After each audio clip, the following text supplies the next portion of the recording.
Oh, Sam called the Intercontinental. Did you hear that? Excellent. No, I missed it. Wow. From what would I say? From the bowels. The bowels of the H2 and Brandhouse Studios. I heard Intercontinental came across the wave. Hi, Fish. Daniel. We're at a point now where I actually don't know what number episode this is. Wow. Do you? How about that? I think it's just because they're so far in between. We've made a commitment to our fans that our goal is 2 a month. And if we don't do that, tough. That's all I'll say. I know the demand is high. It is. We have proven that.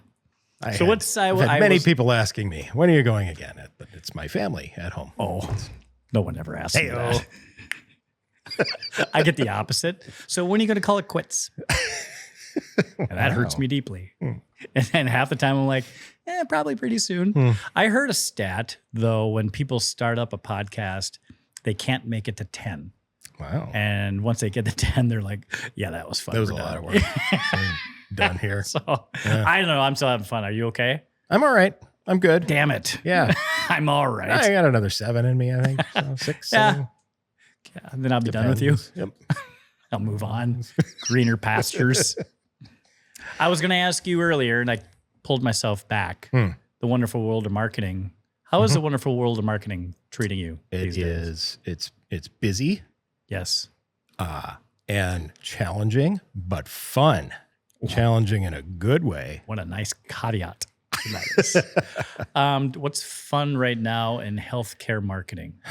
Give me perspective as I move this and piss Sam off right now. No, so you wouldn't think it fun, really, but no. The I think I stated that a couple times, like our first episode. Yeah. There's no way marketing and insurance is fun, but go on. No, the fun part is trying to figure out how to, well, for me anyway, it explain complicated things. And coming from a space where I knew nothing, like going into it, I made it perfectly clear too. And I was like, I don't understand insurance. Right. You didn't even have insurance. And maybe I did, maybe I didn't. I don't know. Not even sure. Not even sure. But understanding it and being like, oh, that's how that works. And then figuring out how to convey that, which I don't know. I enjoy that a lot. I think that was one of the things I loved most about agency world is like new industries, new clients, and like trying to figure them out as fast as possible to be like, okay, how do I get to know your industry as quickly as possible so I can be of most benefit to you and figure out why you are different than the others in the space and how to talk to the people that we need to, sort of thing. And so that was the approach here. It's like I went in, it's like an agency, like spy. Sure. Yeah. But yeah, no, it's good. But you always have been, I think you got a knack for that. You're kind of you've always been a puzzle person, put it together type of person. Let's put it that way. Yes. Had our first agency retreat last week. We went to Grandview Lodge. We took off Wednesday. And we did I love the Grandview Lodge. We did our first escape room. Really? How'd you do? We got out as a group. There's 6 of us. We got out of it. It was a crash UFO, and we had to figure it all out. Oh. The team worked wonderfully, and we got out in we have an hour. I think we got out in 40. Wow. It was very well done. I would say I would really recommend. I wish I had the name so I could. I'll post it. I'll post it later. But there's a little bar there that we went to before. Then we went over to the escape room. And they did a hell of a job. I mean, moving parts and zip and zaps. That's one of the biggest issues that I had with owning the Fargo escape room was nobody remembered which was which.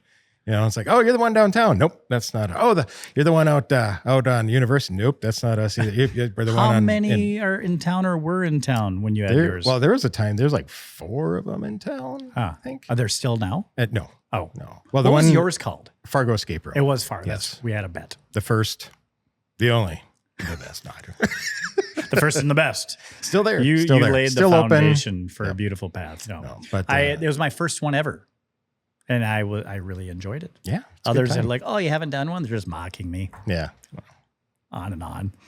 I dominated. No, I didn't at all. I stood back and let them. It's like it was best for one of us. You concentrate on one thing. You know, there's like all these things you can do. It's like, okay, this little lock is mine. I'm going to make it. But that's not good. Shine. You got to communicate. Well, we did. I got this. You know, look for these numbers. Yeah. Because that was people would hoard like things and be like, I'm going to work on this lock. I'm going to be the one that figures this out. Oh, yeah. And then it's like, no, that goes with something across the room. Right. And they're over there trying to figure that out. And it's like, well, people have to talk to each other. We tell you that specifically. You're not going to get that locked because I have to be pushing this thing at the same time for you to get that unlocked. What I found just remarkable over the years running it and seeing people come in is like those that you would think would do well. So like we've had actual police detectives coming in and just failing miserably. Oh, and or like you're under suspicion. Really, for something. it was like the higher the education you had, like book learning, the worse you did. And I think it was more of like, I'm gonna like figure this out through, I did really well. So I don't know, like I don't like the path you just laid out for me right there. What it means because my book learning that you see things, you make connections that really aren't. Oh, you brought me back around. Yes, yeah. Okay, good. You can see a more abstract world. Thank you. Versus being in our world, we have to. We have to, absolutely.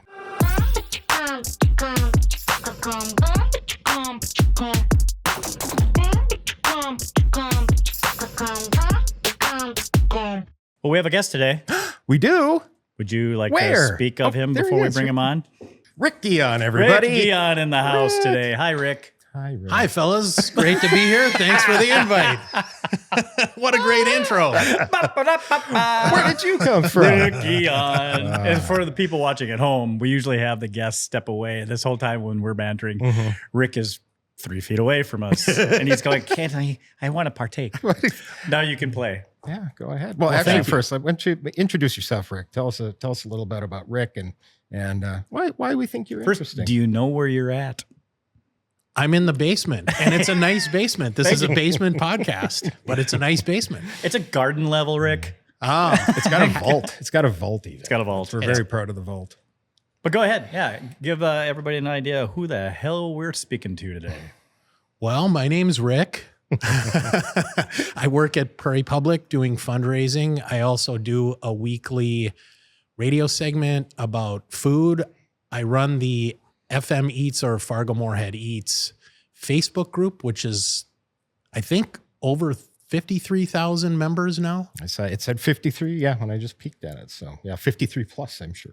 It's a beast. Yeah, that's amazing. A lot of hungry people in the community. I also write food articles for the High Plains Reader, and I'm a hot dish judge extraordinaire at the Fargo Hot Dish Festival. I was going to ask you about that. I just saw that you got to do that, a couple of weeks ago? Is that?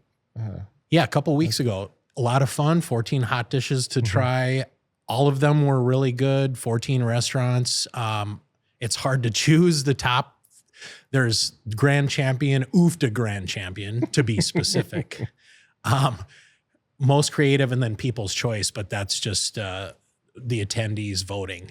But yeah, a lot of good hot dishes. I was stuffed. I did take a nap, couple hours. Probably should have taken a walk, but I fell asleep. So how many hot dishes did you try? 14, did you say? 14. 14. Okay.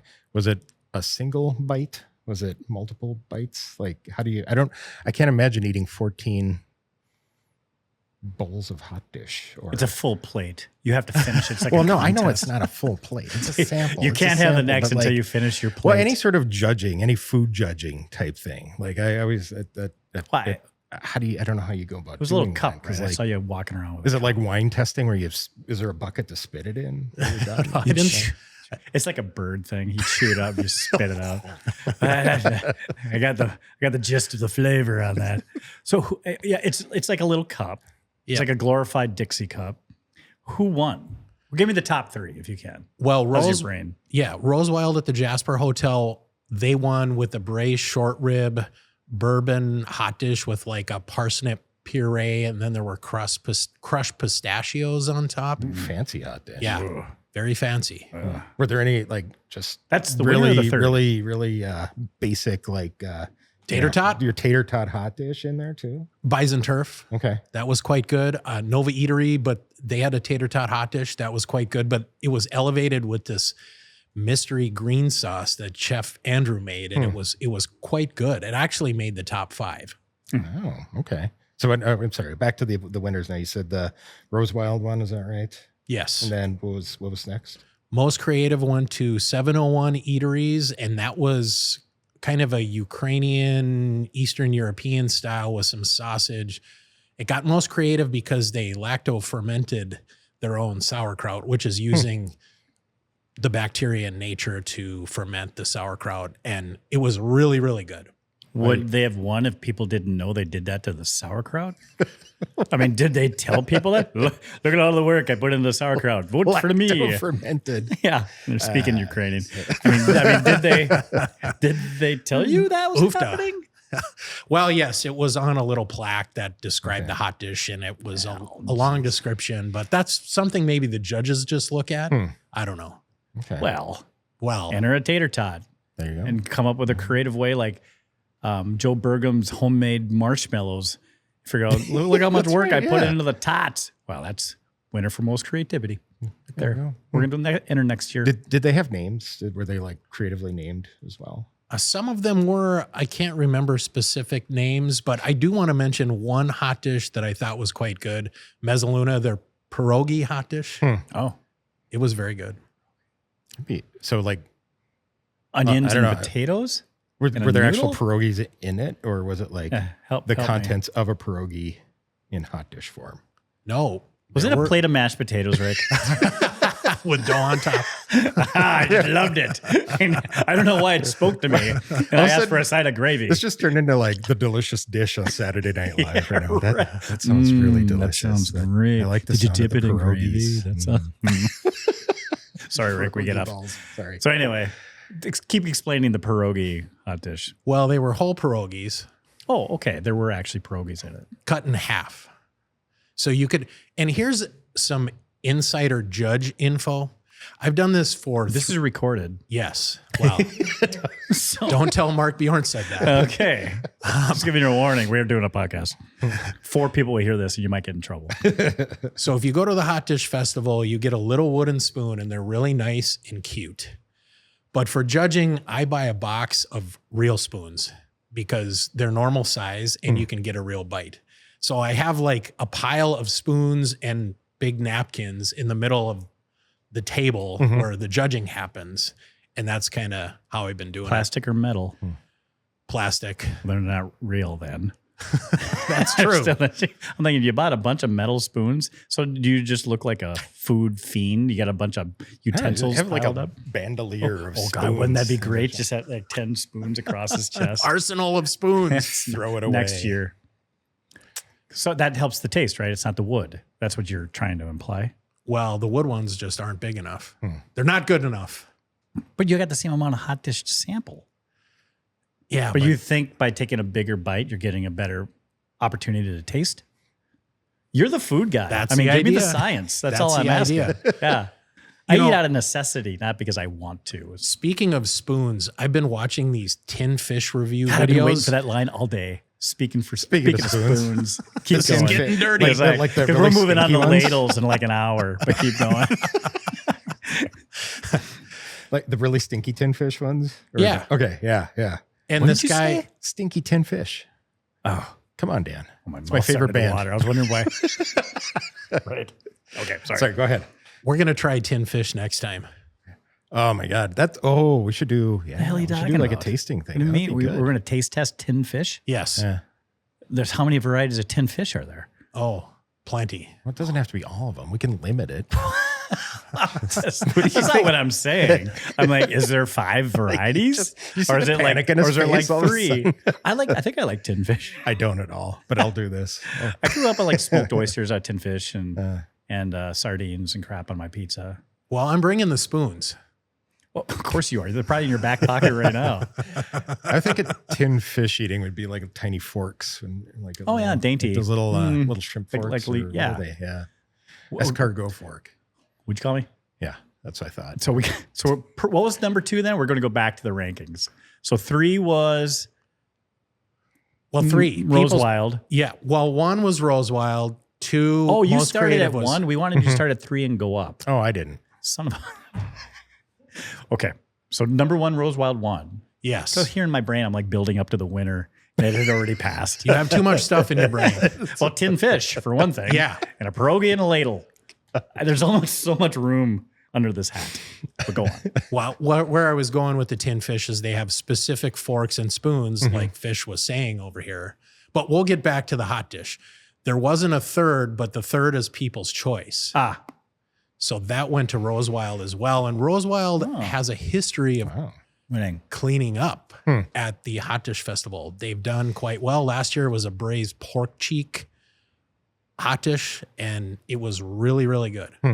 So Rosewild, taking the cake. What are there guidelines or rules about what makes it a hot dish? It's something like is it just in a pan like that, or Apparently like not. how does it count? Mezzaluna had a plate of mashed potatoes.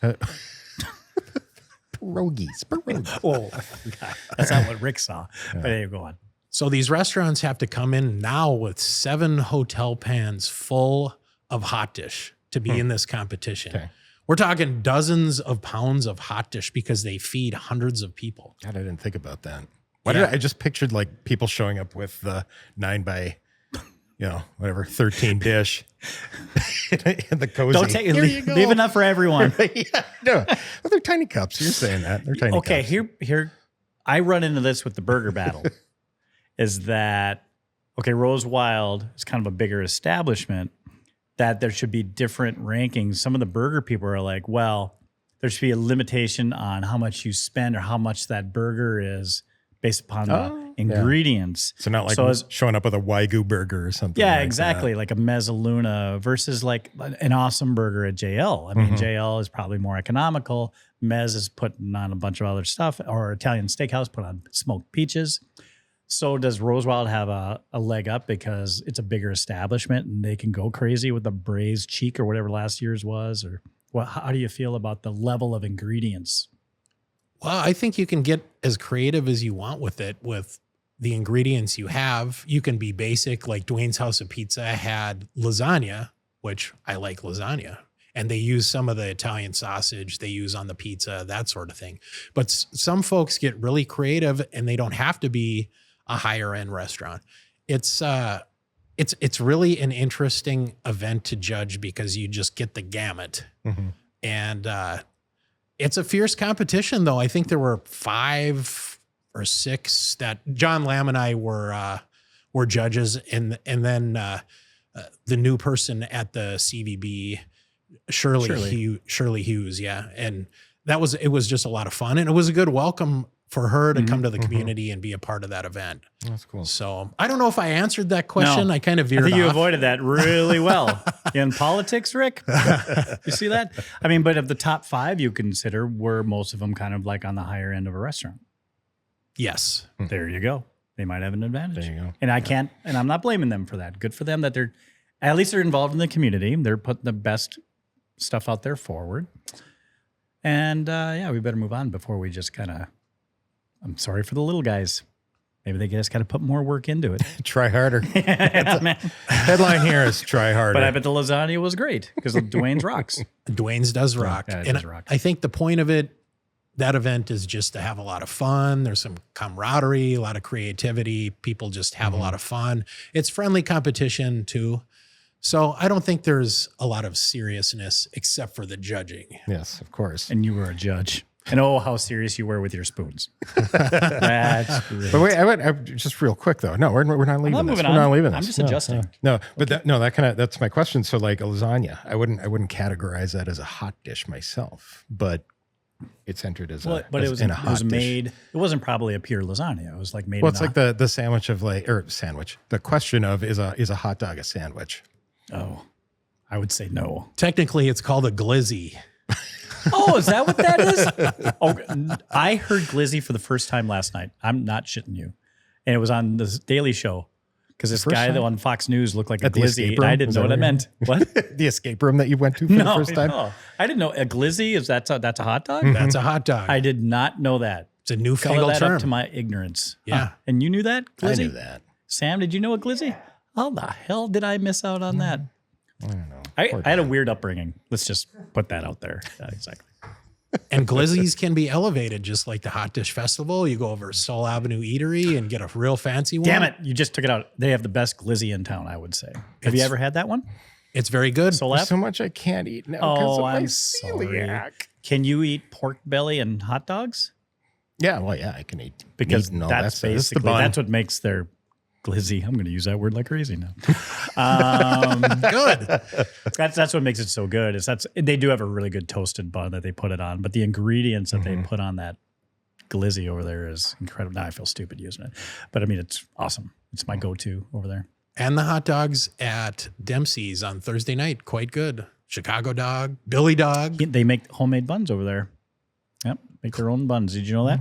Yeah, that's great. It does nothing for me. I can't eat them. Poor gluten-free people. Rub it in. Rub it in more. Skipping over that fact. Well, God, did you have this bun, Fish? Yeah. Well, you should try this pizza crust. It's amazing. Oh, you know what's good? Toast. Watch you die slowly. So speaking of that, though, so I've found the Fargo Moorhead Eats site or Facebook page. There you go. Not site. Helpful. I think people have shared different gluten-free things on there. I don't know. Is that what, kind of in that vein, what do you see mostly on the site? People sharing, things like that, or is it restaurant reviews? Or I guess, I've been watching it for quite some time now. And it's just become quite a gamut of information, kind of is it meeting the intent? Is it, what do you like to see on there more, or what do people find the most useful? Yeah. I mean, the mission is just to get the word out about good food, where to eat, where the deals are, that sort of thing. And yeah, I mean, people post about where to eat gluten-free items, vegan, vegetarian, a lot of those things. And I like those posts because they're very informative. People keep coming back because of it. And it's a lot of fun when people cook at home as well, and they're cooking vegetarian food, that sort of thing, healthy food. Nothing against glizzies. I like those too, obviously. But yeah, I mean, you just get, it's something for everyone. And that's kind of like my radio segment on Prairie Public. It's something for everyone. Obviously, people like it with over 53,000 members now. And very thankful to the community for helping me build that. I don't really post that often on there, maybe once every few weeks, really. It's more the community posting. So yeah, you just get a lot of different things on there. And businesses really like to post stuff on there and get some free advertising, which is fine, but sometimes it's every day, multiple times a day, and then I have to decline them because it's kind of overload. Yeah. But so many good restaurants in Fargo Moorhead. The food scene here is really dynamic. It's grown in the last 20 years where it was just a lot of and nothing against chain and franchise. I like Red Lobster. That's a favorite of mine. I can get gluten-free Cheddar Bay biscuits. Those exist. Huh. Yeah. Make them at home. But What do you like about Red Lobster? Do tell. Cheddar Bay biscuits. Oh, that's cheating. That's cheating. It's a legit reason. That's why you're going there. Yeah. I usually get the Admiral's Feast. Okay. It's a bunch of fried stuff. I've had that. That's good. It is good. I do get broccoli. Do you make it over to Red Lobster once in a while? No, I can't anymore. Oh, yeah. But I thought being a gluten-free Cheddar Bay, they can make broiled stuff for you. No, well, I'm sure there's things. Yeah, the problem comes in that it's a shared kitchen, and so if they're using shared fryers or other material and things like that, it can cross and not contaminate, but get gluten in there. But no, they have boxed Cheddar Bay biscuits that you can buy at the store. And Hornbachers, I bought those. They taste fantastic. Makes me happy. Makes you remember the good old days. The good old days, doesn't it? When did you beer and biscuits. Start FM Eats? About 5 years ago, and I started it to help give a boost to local restaurants after COVID because they weren't doing so well. Bars and restaurants were not doing so well. And you guys have friends in the business. It's not an easy business to be in the first place. 60-hour weeks, margins aren't that great. Food costs are high, that sort of thing. So I heard about that from multiple business owners, decided to start this page. It grew really fast. So obviously the community needed like a designation to go to for information about local restaurants, eateries. Not only that, but markets like, the Red River Market or the A&A Asian Market, which is one of my favorite markets, Creative Kitchen, Luna Market in Bruhala with all the cheese. There's just so many options in this community right now for really good food. Yeah. I went to the Asian market on Main. Is that which one is that? The really big one. The A&A. Yeah, A&A. That is A&A. Yeah. Okay, yeah. I went there for the first time like a few months ago. I was looking for rice paper. Holy crap! I don't know. It was like I walked into a new world of opportunity. I haven't been in there yet. Isn't there like a little taco place in there too, where you can go and grab hot food? Yeah, you can get noodles. That sounds really stupid. Can I get food there? Get food I at a got grocery store? But I mean, they do. They got maybe 2-3 tables. You usually go in there and you take it out, right? Have you eaten that stuff? Yeah, I've had the pho, I've had the better word than noodles, stuff. bun bu hui. I didn't pronounce that correctly, but that's another Vietnamese spicy soup. They do a lot of different things in that place, and there's like 20 different kinds of rice paper. Yeah, that's what I discovered. I'm walking around looking for it, and then I finally find like the end cap. It's like, yeah, it was like the Big IKEA of rice paper. Right. It was crazy. Well, what got you into food? Do we know this? Well, And being a critic, as you call yourself. I'm more of an enthusiast. I don't really critique a lot. I've heard you critique things, Rick. We don't have to critique now. Cameras off. Yeah, Mike, exactly. Your clothes earlier. I But really no, that like doesn't the ones that I like. But yeah, what got you into that? Just getting into being known as the food guy. Well, I've been cooking for a long time, since I've been a teenager. My grandma, my mom, all good cooks, both my grandmas.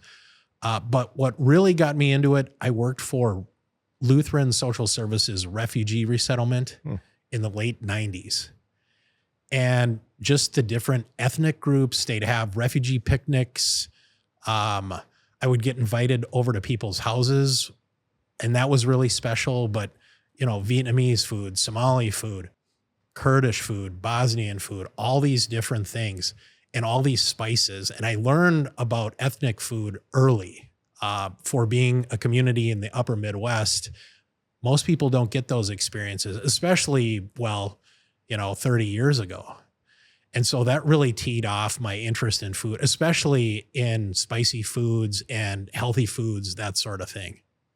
So it's an interesting story, and I like to talk about it because refugee resettlement has had a really positive impact on this community. Not only with the food scene, just culturally and, arts, that sort of thing. So, yeah, for sure. So maybe you can answer this for me. So, India Palace. yeah, It's one of my favorite places to eat. so good.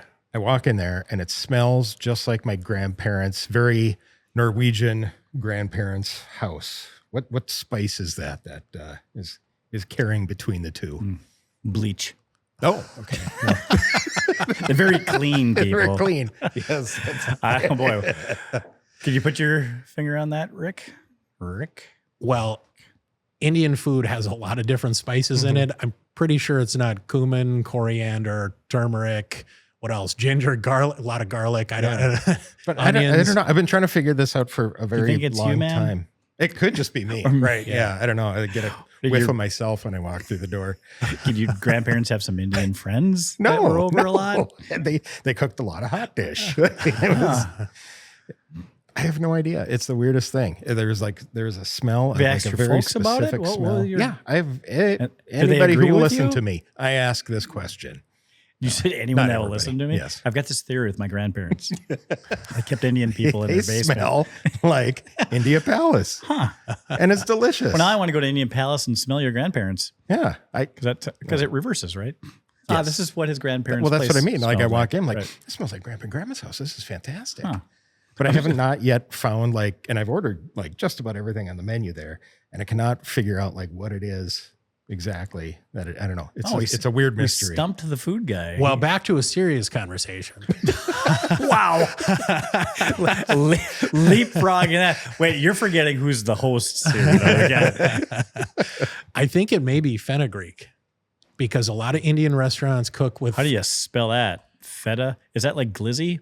Feta cousin Grig? of the close. Feta Grig? Fenugreek, FENU Greek, GREEK, or methy, METHI. Meth? That's Let's start with one. I type slow. Fenugreek spice. All right, then fenugreek. Oh, Fenu Greek. A versatile aromatic spice derived from whatever, featuring distinct sweet, nutty, and slightly bitter maple syrup flavor.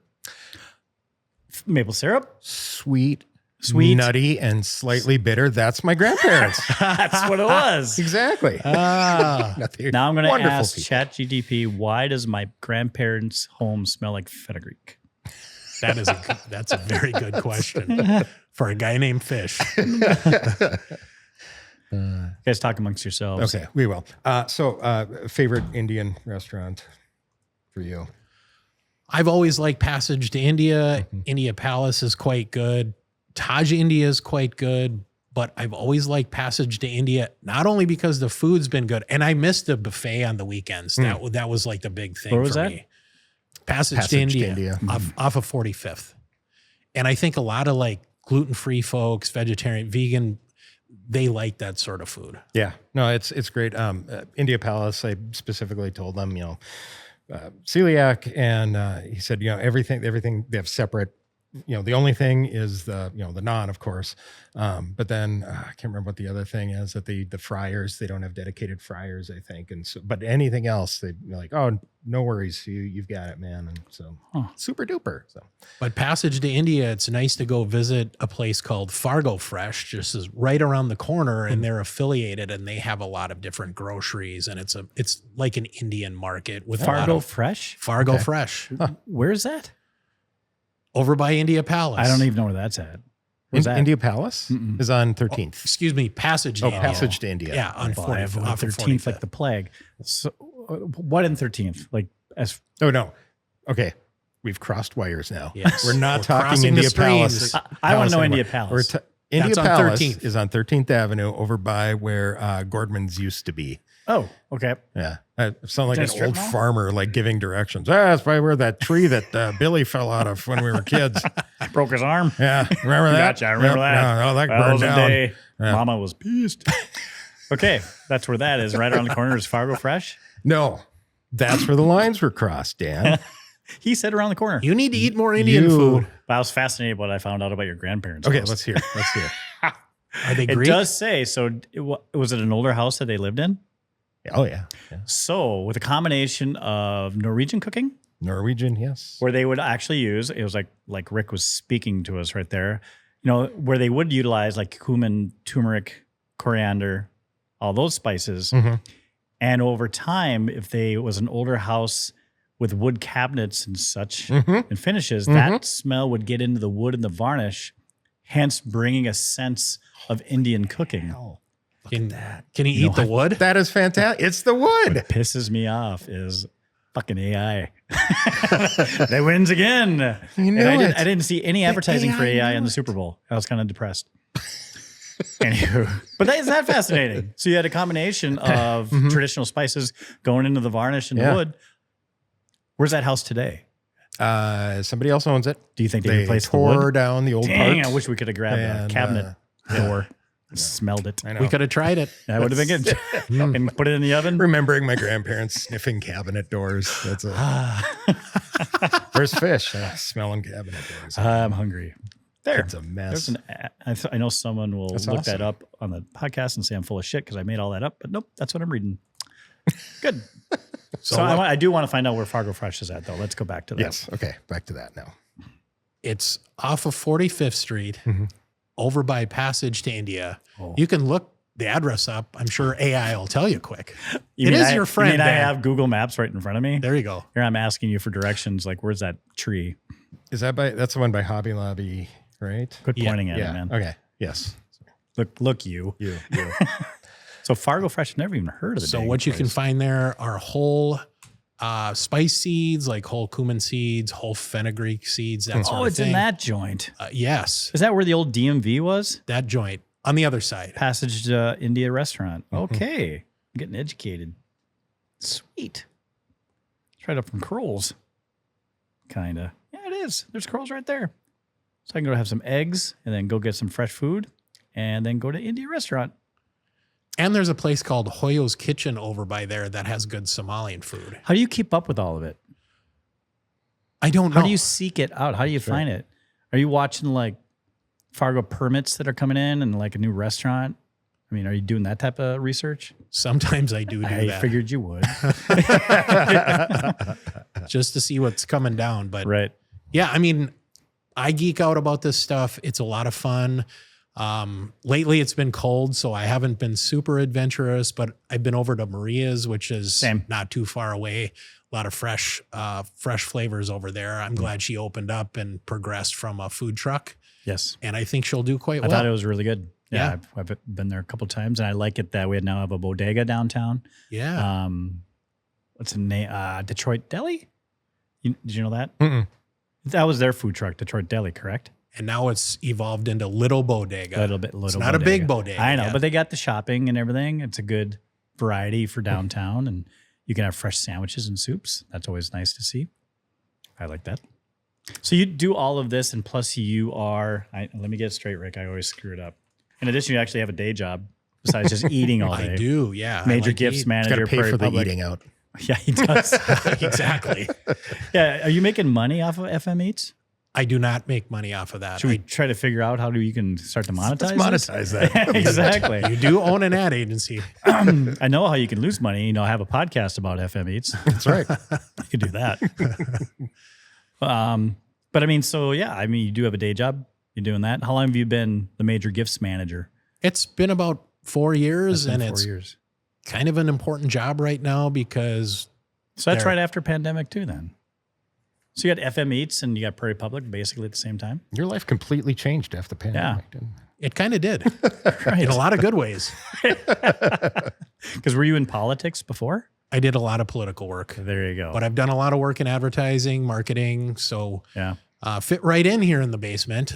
You're But just about. Got a little bit of work to do. But got a you're little close. work to do. You're close, man. But you got a harried past. But I mean, tell me about Prairie Public a little bit in a nutshell. It's a great place to work.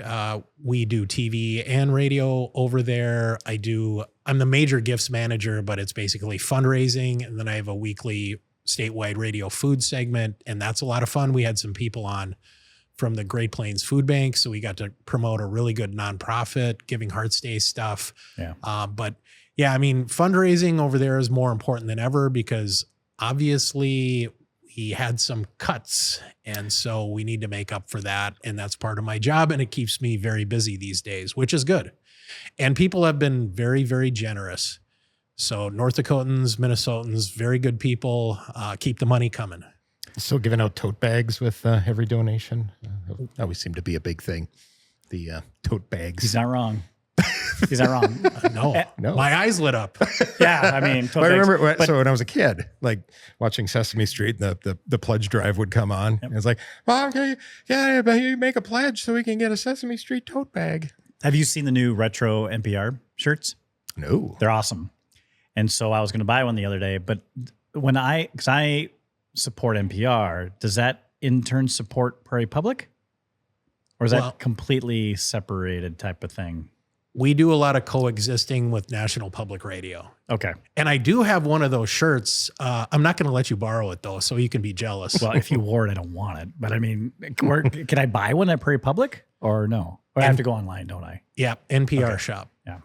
Yeah. You'd love it. It's got the cool new logo and it's retro colored and everything. It's pretty cool. So they'll be getting my dollars for that too. One for every day of the week. I sported that shirt at the Hot Dish Festival. Well, I think you're lying. I'm going to Facebook to see the pictures about you. I want to make sure it's the same shirt, actually. But back to tote bags, our latest tote Back bag. to tote bags. Let's go there. If you want to give us a generous donation, you can get a tote bag that Punch Gut put together, and it's all the roadside attractions, or at least most of them in North Dakota, like Sandhill Crane, I've seen that. Yeah, that's Enchanted Highway, all of those things. And there's a pheasant on a pitchfork of the Enchanted Highway. It's very creative. It's fun. There are a lot of little hidden symbols in there. and that's a current giveaway for pledges right now. Is that it, or you just have one of those laying around, and if I give you a generous donation, I'll get that tote bag. Is that If you give us enough money, and maybe Punch Gut, I'll get Punch Gut to sign it even. Yeah, what's generous in Fish's world? Yeah. I'll give you one fish. Yeah, I got $2 burning a hole in my pocket. I want my $2. Shiny quarter with your name on it. Did you post the pictures of you at the hot dish thing on your FM Eats page?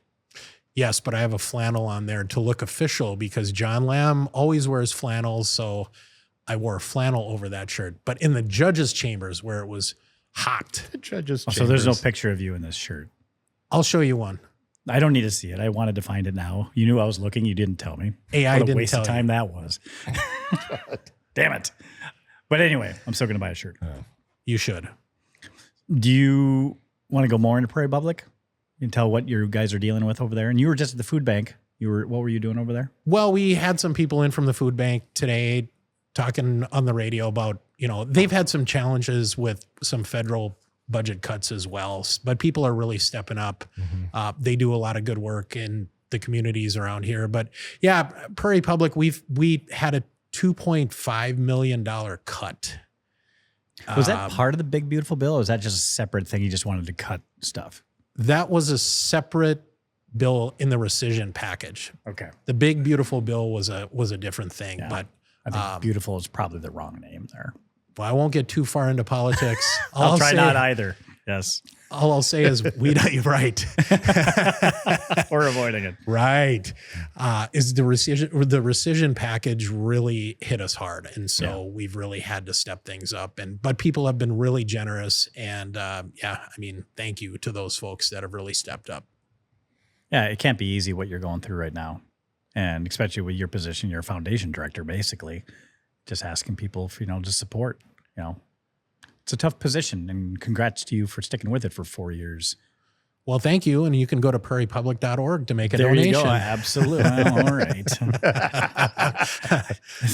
Podcast still isn't profitable, but I'm going there. Your tote bag's in the mail. I want that tote bag. Is there a Minnesota version?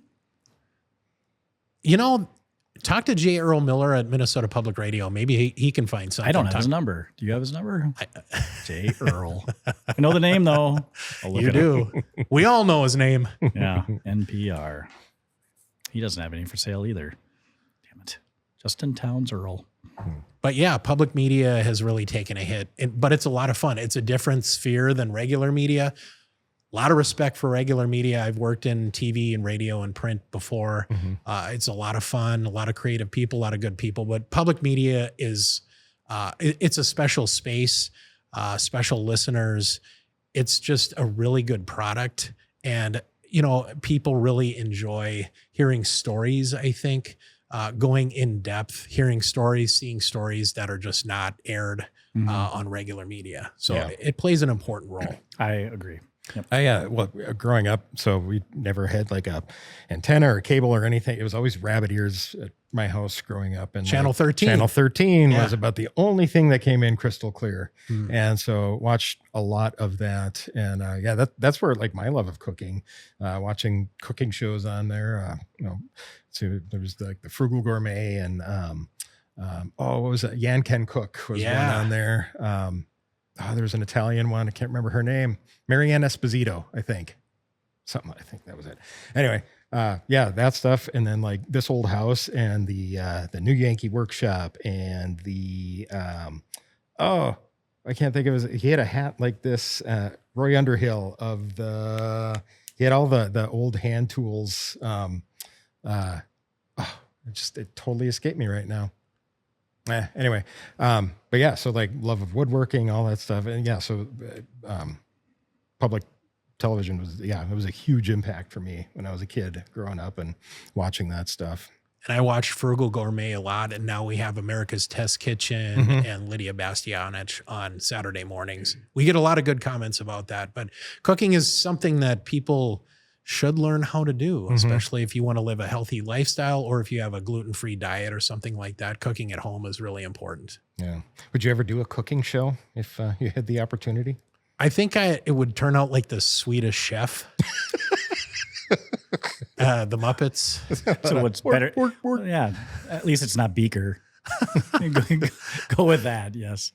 It'd be all right. Which total topic shift, but the Muppets, the new pilot, have you guys watched I did. at all? I haven't seen it yet. I keep forgetting, and I've been busy. It goes back to the classics. Is it? Yeah. That's good. It was enjoyable. Anyway. But my dream, learning to cook and everything, I've I enjoy it. And but I always want to have a 4-seat diner like downtown. Have I told you that? Yes, you've told me this many It would times. be awesome. I just 4 seats, breakfast only. It's open from 6 o'clock in the morning till maybe 9:30, 10. That's it. And if all 4 seats are taken, I really don't care because I wouldn't be in it for the money. But it would just be enjoyable. You just what you have. If you want to sit there all day and just have coffee, I don't care. But then it turned into I would like to have a breakfast truck or cart downtown. 6 to 9, and I would only do it when it's sunny because if it's raining, I don't want to do it, and I'm old enough to not care, But I mean, you could make fresh omelets and biscuits and gravy, egg scramble if you want it, eggs Benedict, and just be out there on Broadway. And I think that would just be an absolute hoot. And for just a small investment, you too could be in part of this. I suppose you guys are wondering why I called you here. But I've priced out the cart, and I've done this, and I've talked to, Sarah Watson. I've talked to her, okay, help me get this off the ground. She said, oh, that's a great idea. And I go, well, Sarah, you're a cheerleader for everything. I go, because I would end up losing all that. I love losing money. I might as well just do it. But that's my retirement dream. That's a great idea is what I said as well. Yeah, exactly. I'm not going to do it. I think that would just be a blast. But is it everybody's dream a little bit just to kind of have, whether it's a diner, whether it's a bar, to be in that type of service industry? It seems like the majority of people would really enjoy it, although it's a tough business. It's cutthroat. The margins are small. You're fighting everything all the time. And we're seeing it across the city. Sure, we see it downtown, but there's places closing up and that's just not in the last 5 years. No. It's just a life cycle. Yeah. The cyclical of the restaurants opening and closing. What a tough deal. It's a tough business, but I think the joy is making something for folks and serving it to them. Mm-hmm. Exactly. And bringing them some sort of a pleasure or joy, making their day. And I love brunch, so I would visit that food cart quite a bit. Yeah, right. It would be great. So I Thursday mornings, I make breakfast for the staff here. And every once in a while, I got 5 people sitting at our counter over there. I actually have some clients coming over on Thursday that I'm making breakfast. I know them well enough that it's okay if I screw it up. I hope I don't make them sick. I don't want to go that far, but I mean, it's enjoyable. Don't make them sick. But it is coming back to it, because then if you go back to our Midwestern roots, just the grandmothers, it was a language of love. They just want to cook and serve and please and all that. And I think that's where it comes. I think that's where it comes from most of us, I would feel. I think that's a big part of it. Yeah. I mean, I came from a farming community where noon was like a Thanksgiving dinner. Right. Just way too much food, and my mom is feeding not only her family, but also the people that were working on our farm. We have 8 people sitting at the table practically 4 days a week. That was incredible to keep up with. So did they call lunch dinner? Because in southwestern North Dakota, where my family's from, because of those big farm meals, especially during harvest, they would call lunch dinner, and then supper would be supper. Yes. Yep. We always had dinner and supper. But supper was usually, if not, the weekends didn't count. If it was during the week, it's always dinner and supper. We did have a lunch at 3:30. That was, come out in the field with sandwiches or some chocolate chip cookies.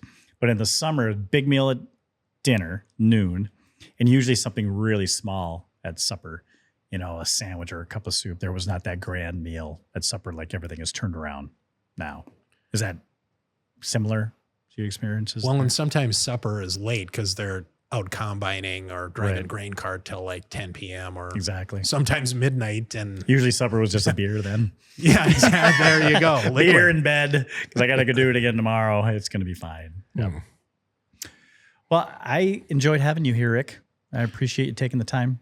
I enjoyed being here. And I think what Fish was getting at, and we haven't talked about this yet, is the difference between a hot dish and a casserole.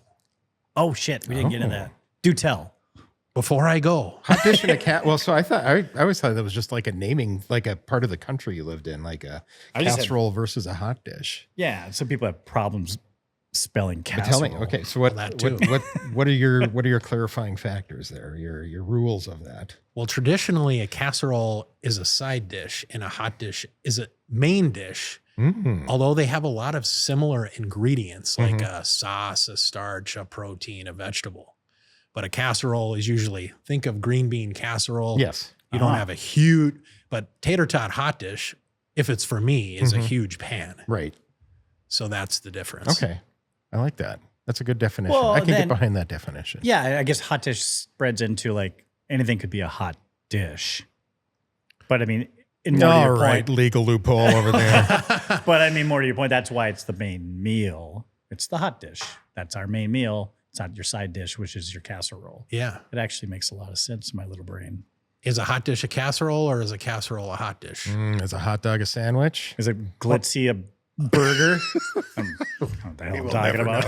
Ask AI. I actually had to stop Is a there. hot dog a sandwich? Is glitzy actually the word? I had to ask my brain. Glitzy. That's not right. Did I say it wrong? You said it Glizzy. wrong. Glizzy. Damn it. Glizzy. I grew up without a glizzy. You do have to understand that I actually grew up actually with no chapstick either. I mean, I was in high school with lips up to my nose. Had a weird upbringing. What? Yeah. I don't know what that means. She didn't know what chapstick was, my mom. Lips up to your nose. Well, they would spread because they were so chapped and they would come up. It looked like I was drinking oh, red Kool-Aid. It was like, okay, I red get it. Kool-Aid my whole life practically. Okay. If I got a little chapped, they would, as a kid, they would just grow up to my nose. And I would just sit at the lake with my mouth in cold water because they hurt so bad. And my mom's looking at me, well, you just must be thirsty or something. I don't know what's going on. And I think I learned what chapstick was when I was about a junior in high school. That's how I grew up. But I still had dinner and supper and wonderful meals. And I got through I bet my you were childhood. fun to kiss. Here comes diaper rash Dan. I pretty much have a lot of proof that it wasn't. Not an enjoyable experience for anyone.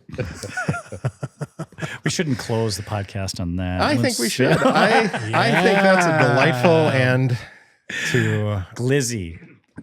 If anything comes out of the podcast, I have a new word that I've learned, and I'll probably get it wrong multiple times yet. I'm going to go have one at Soul Ave. I'm sorry you can't partake. So, but kudos to Nikki and Ryan for pulling it off. Closing thoughts besides a hot dish and casserole there, Ricker? Well, I just wanted to thank everyone that's a part of the Fargo Moorhead Eats community. I mean, without them, the 53,000 plus members, the people that post all the time, it just wouldn't happen. And it's really fun to see everyone's posts, where they're eating, the fun and exciting things that they're eating at these new restaurants, old restaurants, chain restaurants, you know, locally owned restaurants. And I really like to see the stuff they're cooking at home, the unique items they're cooking at home. Those specialty diets, I think, are fun to watch what people's cooking. They get really creative. So I just want to thank everybody for being a part of it. It's really been a lot of fun. That's awesome. Yeah, I feel like this is like the Midwestern goodbye where now, you know, I'm going to add to the story there, but Might as well. I would join that group pretty early on. It was like, I don't know how I caught it, but it was like, oh, this looks great, you know? But I remember there was an argument early on where people were like, well, should they be sharing food from home? Like this whole, like just angry, maybe not that angry, but there was a fight definitely about That was like, a blowout. Should we be sharing photos of things that people cooked? I thought that I live in the FM area. Why can't I call it? It's not called FM restaurants, is it? It's FME. It was a legal battle. That was like a week-long argument. There was. And I finally decided, you know what? People can post what they're cooking at home. I think that's great. Yeah. Yeah. He stepped in the conversation like, stop talking, everybody. Done. Right. Does it really matter? Does it really matter? Yeah. You're not cooking anyway. You're just sitting on your couch in your basement, Yes, just eating chips. complaining. Yeah, eating chips. Oh, I like a good chip. Should we talk about chips? No. Post about glizzies only. Yes. It's glitzy. glitzy glizzies. Let's fight for There's a your week. restaurant right there. Yeah, there it glitzy is. glizzies. Damn it. All right. Thank you guys. Thank you, Fish. Thank you, Unless Dan. you got another long goodbye you want to say on closing. I did wear this shirt for Rick. It's got food on it. There you go. It's got hot dogs. It's got glizzies. Oh my God. Why at did I that. not think of that earlier? It's glizzies in Twinkies. It's from Weird Al's. Of course it is. UHF. So anyway, there we go. Let's leave Sam, it. anything from you? No. Thanks always, our right. producer in the wings, Sam. Thanks, Thanks for Sam. everybody. Love Sam. Rick, Thanks, thank Rick. you again. You're welcome. All right, over and out. Bye, everybody.